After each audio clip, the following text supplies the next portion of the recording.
Let's talk about how to go from, whoops. Let's talk about how to go from this to this.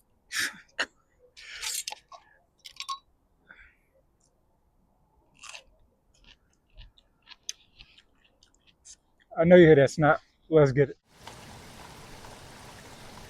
90% of this video will talk about growing cucumbers in general. So if you don't care about pickles, you can just skip the last 2 minutes of the video, but you should care about pickles. So in este video, we'll talk about picking the correct type of cucumber, soil, trellises, fighting disease, succession planting. Did I get it all? Companion planting, fertilizing, and maybe a little bit more. So let's jump right into it. First and foremost, you need to pick the correct type of cucumber for what you want to do. Think about if you're focusing on pickles. You don't see pickles this long at the store, right? With a pause, this long at the store. Those cucumbers are like for salads and so forth. So if you want to make sure you're buying pickling cucumbers, you can do your due diligence and like Google. But typically, like in your Lowe's, your local nursery, wherever you get your seeds from, they'll have a thing that says like pickling on there. So this is like a pickle bush. I'll zoom in for you so you can see it's a little bit better.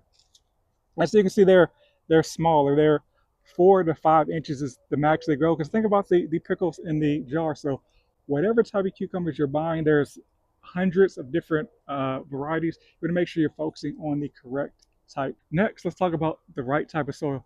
Here's the thing, honestly, any soil works. Like cucumbers don't need a specific type of soil. I just use the Miracle Grow that comes in that big yellow bag. It's kind of like the cheapest of the decent soils. And so I want to just show you how this soil looks back here real quick. All right, that didn't trip. I mean, so here's my cucumber plant. It's kind of beat to hell. As you can see that it's I have the shade cloth, but I mean it's been 100 degrees for like the last week and no relief in sight. But uh, I mean this soil is pretty.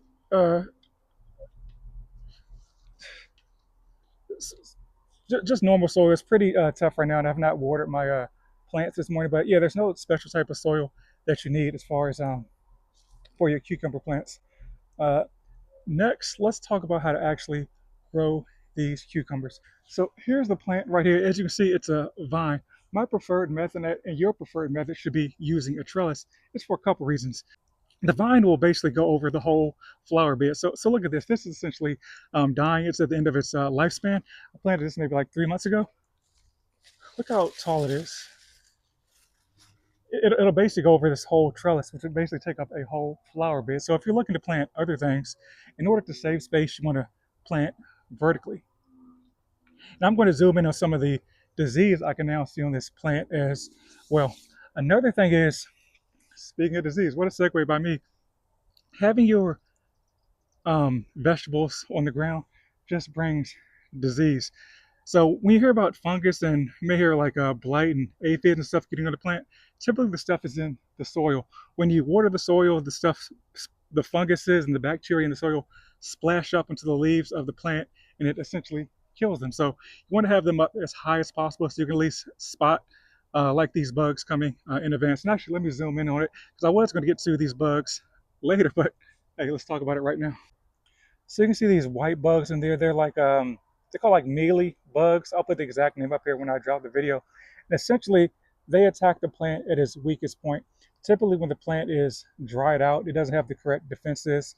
The sugars in the leaves are a lot less, and it basically sucks the life out of the plant. There are a couple ways to get rid of these. I have a mix that you can make. Not that I have it. I mean, I saw it on the internet. I didn't like create this, but you mix a little bit like 1 part hydrogen peroxide. I mix a couple of squirts of soap so it can stick to the bad guys, and then 10 parts of water because you don't want it too thick in order to pollute and kill your plant. And you just toss it on top of this. I'll put a video up when I saw some. These are mealy bugs, but when I saw aphids about um, 2 or 3 weeks ago when this plant really started to die, and how I got rid of them. But they've come back, and also you can also just shoot them off with a hose and water. Next is very important to know if your plants are self-pollinating, meaning they don't need any help from Mother Nature, yourself, bees, or if they have male and female parts. So most of them are going to have like male and female parts, meaning that they need help pollinating. So if you have stuff like pollinators, in your garden, typically you want to plant like flowers or and like um, pollinating plants near your vegetables in general. So it attracts bees, it attracts hummingbirds, and things that'll go up and pollinate the plants for you. And I'll put up a video of a bee doing its thing in the garden because I haven't had to do any um, manual pollinating at all for anything in my garden. As I mentioned, these are at the end of their life cycle, but I'm going to knock these bugs off in order to give them a little bit more life. But this is basically a male, and this is a female flower. And so what you notice is basically a flower with like a small pickle on the back end. So here's a pickle um, right here. Its growth is done a little bit. Let me find a good pickle in there for you because what you'll see is the leaf actually on the tip of the pickle when you pick them. Another thing to consider when we talk about on the bed or on the trellis is they're designed to climb. So they have these tentacles. Let me zoom in for you. They have these tentacles, and I'll put up a better picture when they're still alive. They basically grip to certain things and they pull themselves up the trellis. So they want to climb. So basically, spend the extra $20 and get yourself a trellis. Fertilizer. You don't need any special fertilizer. I'm not sure if there's like a cucumber specific fertilizer, but you don't need it. Any type of generic fruit and vegetable fertilizer will do. I personally just use the Miracle Grow stuff, the blue, kind of like Walter White crystals in there. If you're trying to go the organic route, remember the non-organic works instantly. It's in crystal form. You mix with water, plants suck it up, boom. The organic stuff takes a little while to break down, so make sure you're reading the label to see um, how soon the organic fertilizer is supposed to work. Typically, want to put that on up very early in the process so it can break down in the soil. Last but definitely not least, you want to make sure you pick the cucumbers at the right time. Cucumbers, like most plants, they're built or they're designed to survive evolution, right? Their whole thing is my goal as a plant is to grow from seed and then produce another plant or another piece of fruit being vegetables that produces seeds, and the saga continues with us. Therefore, if you let the cucumber go to its full designed length, 4 to 5 inches, it starts to yellow a little bit. That may be the only cucumber that you get because the plant will start to shut down because it's like, hey, I've done my job. That's why you want to pick them a little early when the cucumbers are a little bit smaller. They still have a little bit of white in them because the plant's saying, okay, a villain, a rabbit, a deer or something took my fruit. So now I need to keep producing more fruit until I get one that gets to full maturity so we can keep the lineage aligned. And so you want to keep picking them and keep picking them before they actually become fully mature. And also with cucumbers, you want them to be a little bit hard too. Once again, that's how you get that snap you heard earlier. So let's check out some cucumbers. All right, I'm just going to kind of pick most of these because, like I said, this plant is at the um, kind of like the end of its life. This one's probably about 2 inches. Like I said, it gets about to 4 to 5 inches. There's one over there. Is not it's not big enough to grab. I think there's one on the other side.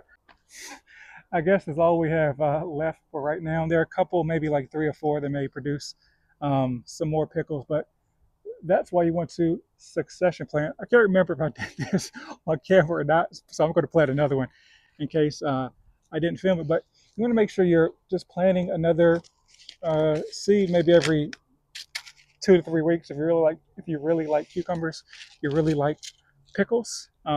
So you always have something popping off, and then also like if something like these mealy bugs attack your plants, you have another plant coming around the corner. So I actually scratched that. I ended up putting the cucumber seed in this guy, and then actually some sort of melon seed in there as well. It's just way easier to keep this moist than a whole garden bed.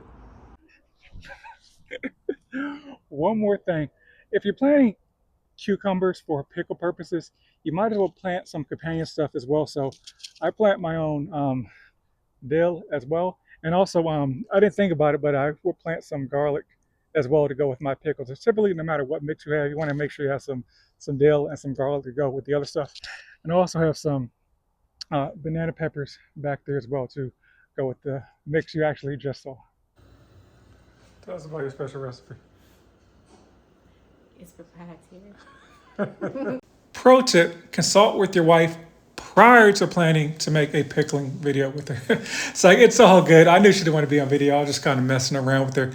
But let's talk about the two different methods. There's the fermented method. We'll talk about this really quick because you don't need to do this because you've already done the planning and have picked pickling cucumbers so they're already crispy. But the fermented method helps make the pickles crispier.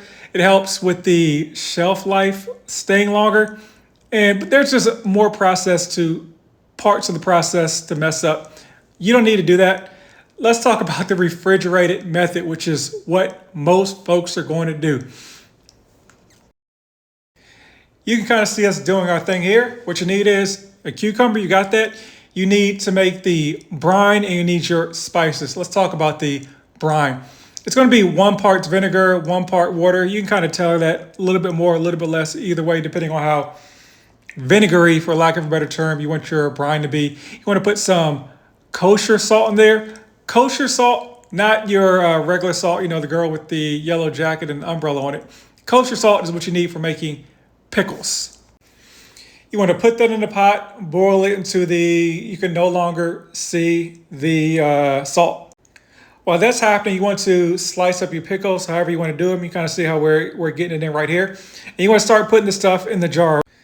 That leads us to the spices. Kind of your basic spices are going to be mustard seed, peppercorn, garlic, and dill. Now, and here's where you kind of make the recipe your own. There's various recipes you can get online. You can ask the AI robots. You can go to Reddit. But you can kind of tailor things to make it more spicier or sweeter depending on how your taste buds roll. Now you want to put the pickles and the seasoning at the bottom of the jar. Put your pickles on top while the brine cooks. And you can do 2 things. There's 2 schools of thought. This thing is empty because I forgot to show my wife putting the brine in there. You can put the brine in while it's still hot. Some folks say don't do that because it makes the pickles less crispier. Some folks say do it because it kind of helps the spices ruminate in the jar a little bit, kind of cook and releases the flavors. What she does is she puts it in while it's still warm, not scalding hot. You screw the top back on, put them in the fridge, give it a good pat, and then open it back up in 48 to 72 hours and enjoy.